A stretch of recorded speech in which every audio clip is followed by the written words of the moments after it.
Let's go!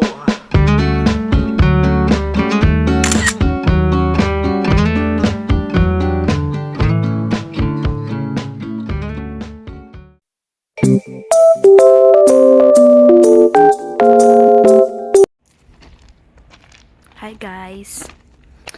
So maglalakad kaming ulit ni Mama. Walking exercise. Sunny ngayon.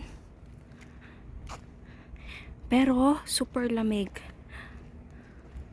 Ang aming temperature ngayon is 0 degrees. Ayan.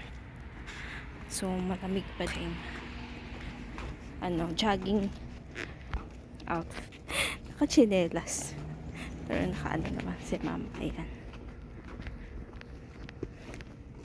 So malamig pa rin dito. Sa summer. Mag-Christmas na yung ibang bahay. May mga decorations na sa labas. Ayan. Meron doon banda. Ang ganda ng decoration niya. Talagang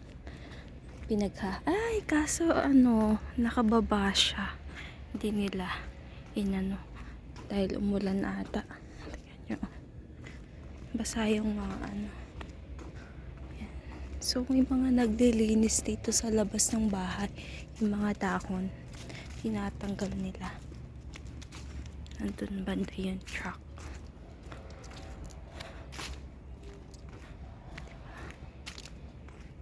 Yan.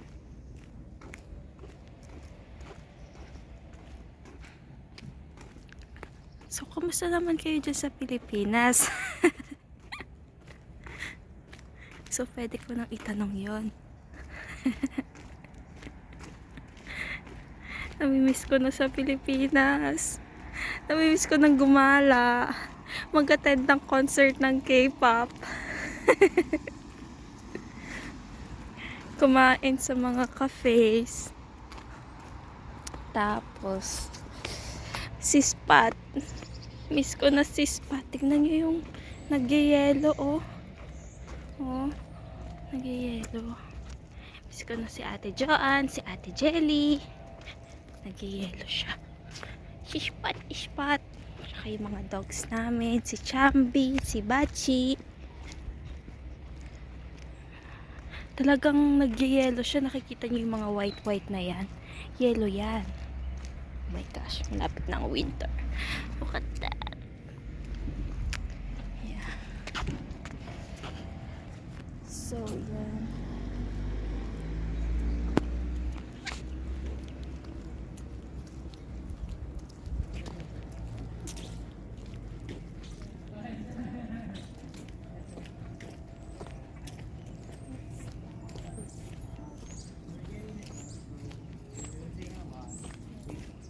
The beds in the back, separate wall.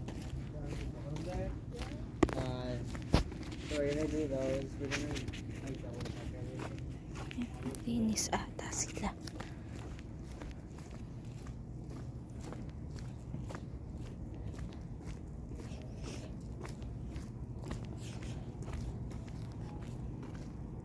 Ang hirap kasi dito.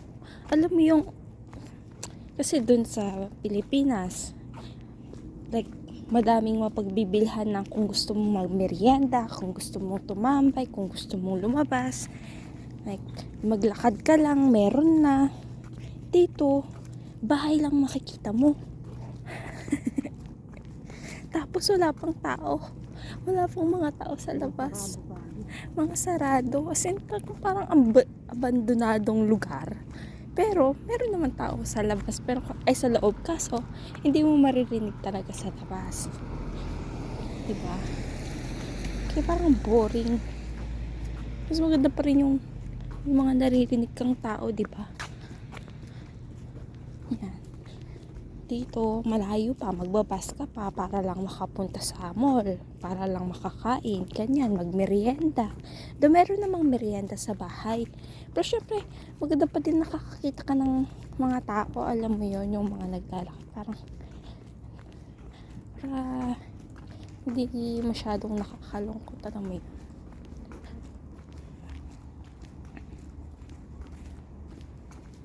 No. Madami lang dito makikita mo pag lumabas ka. Mga crow. Puro mga crow. Ganun. Ayun no. Araw. Pero may tao sa park. May mga batang naglalaro. Para siyang umulan. Pero ang alam ko, hindi naman umulan. Yelo lang siguro yan na natunaw. Pati yung mga grass, mukhang basa. Kasi makikita nyo naman kanina doon, ano siya, nagyayelo yung mga dahon. So, for sure, ganyan din yung nangyari dyan. Meron palang magandang parang, alam ko sa Pilipinas, may Belenismo, diba? Dito may mga nagde-design na din. Ayun, ang cute-cute ng design niya. Yan, puno yan. Buhay yan, hindi yan plastic, guys. Yan.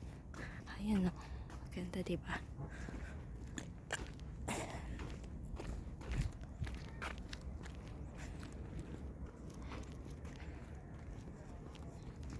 So, iikot muna niyan kami ni Mama. Nope, ikot muna tayo. May bata doon. Mamaya na kami. O, dyan.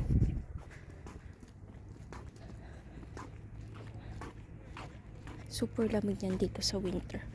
Yung kamay ko, ninigas na siya. Yan. Yung mga dahon na yan. Yung mga puti-puti na yan. Yan, nag-yellow yan. May yellow pa diyan, oh.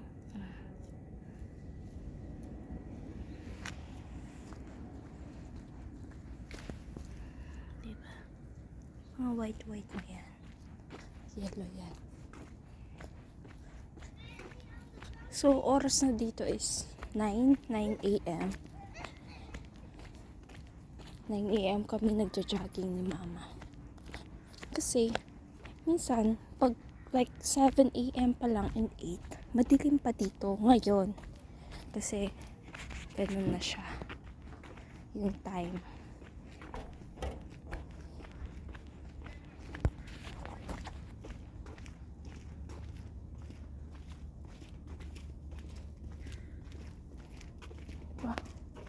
Puro mga crow lang yung mga maririnig mo.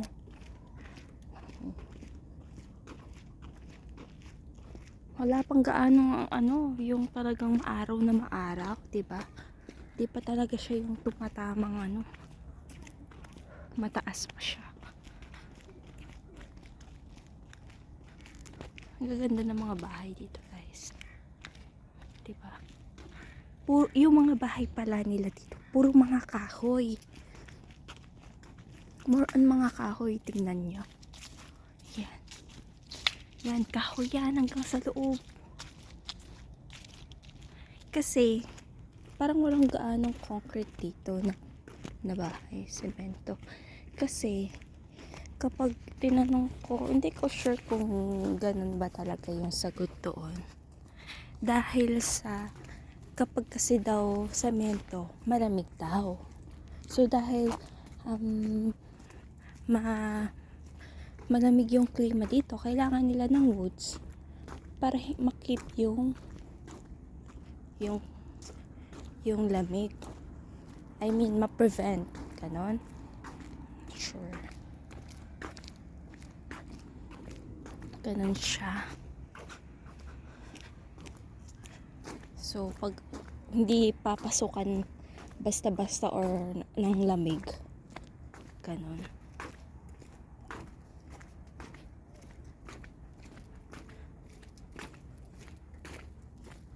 Pero, di ba, kung iisipin mo pagdating sa Pilipinas, hindi po, meron namang mga kahoy na bahay. Pero, alam mo yun, dahil sa super init, yun, minsan nagkakos siya ng kapag madaling masunog. Tapos, tawag dito, yung sa mga bagyo, madaling masira. Ganyan.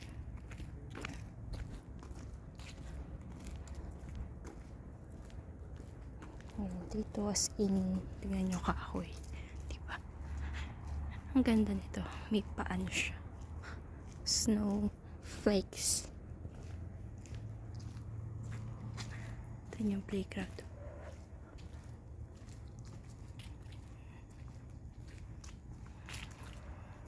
Ang ganda, oh.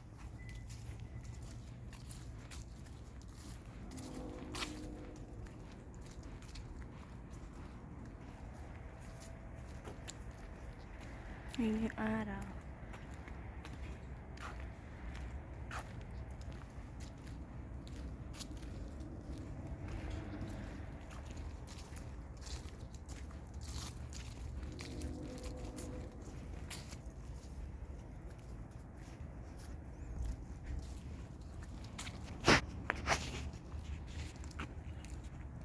Tignan nyo yung mga sasakyan. Nag-yellow siya. Ayan. Yan, yellow yan. Diba?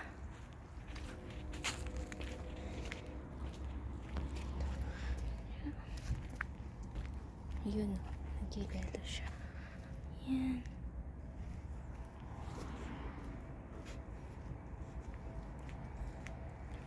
Playground.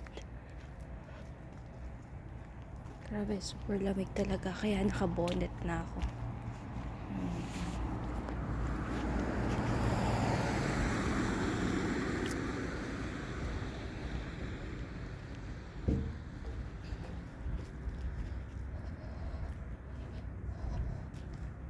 Hindi ka naman nilalamig, ma.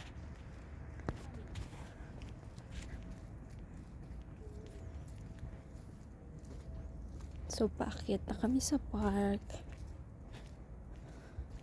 Ang ganda ng park pag summer. Yung mga flowers, meron. May rose to, may yellow rose.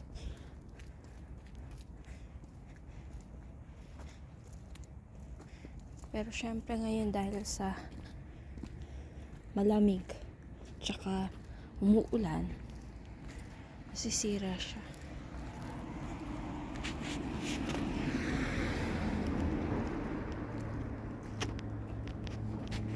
So, ayan. Malapit na kami sa park. Sa Saturday pala, lalabas kami. Punta kami sa Vancouver. And, birthday kasi ni Ate Jobel. So, kakain daw kami sa restaurant. So, abangan nyo sa aming next vlog. Ayan yung mga rose. Ayan, diba? Parang basa-basa na. Nasisira lang siya. Ang dati nung kadarating namin dito, napakaganda ng mga halaman dito. Ayan, kita nyo yan, yung mga puti-puting yan, yellow yan.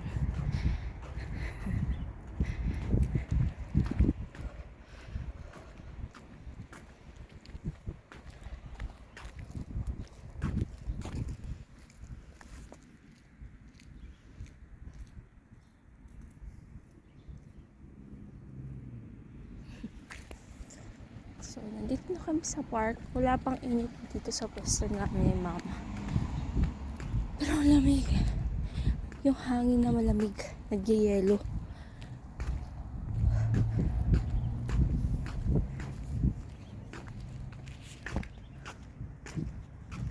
Umulan ba? Parang ang basa. So, yan. Ito nyo naman. Oh, ayun. Iba nga tayo dito sa ano. Tignan nyo. Dito sa mismo. Diba? Baba tayo dyan. Stays. Ano yan? Oh my gosh, what's that? Ba't meron?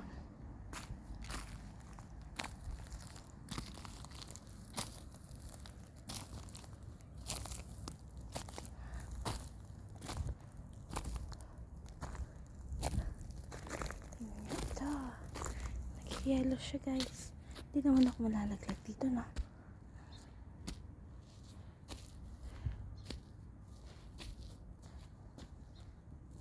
Diba?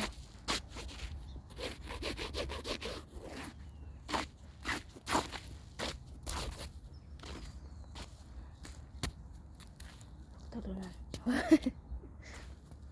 Don't worry guys, hindi ako tatalon dyan. Diba? Nag-i-yelo. So, ito pa yung ano. Ay, napasaan yung aking ano. Yan lang guys. Diba? So, diba? Parang mga woods pa to. Kahoy. Kahoy siya. Ay, nag-i-yelo siya. Hindi mo masyadong ano. Tingnan nyo. Diba? Yan. Okay. So, yun lang guys. Stop ko muna dito yung vlog. Mag-vlog kami ulit sa Sabado or kapag magta-try akong mag-vlog kapag nagluluto kami. Bye bye guys!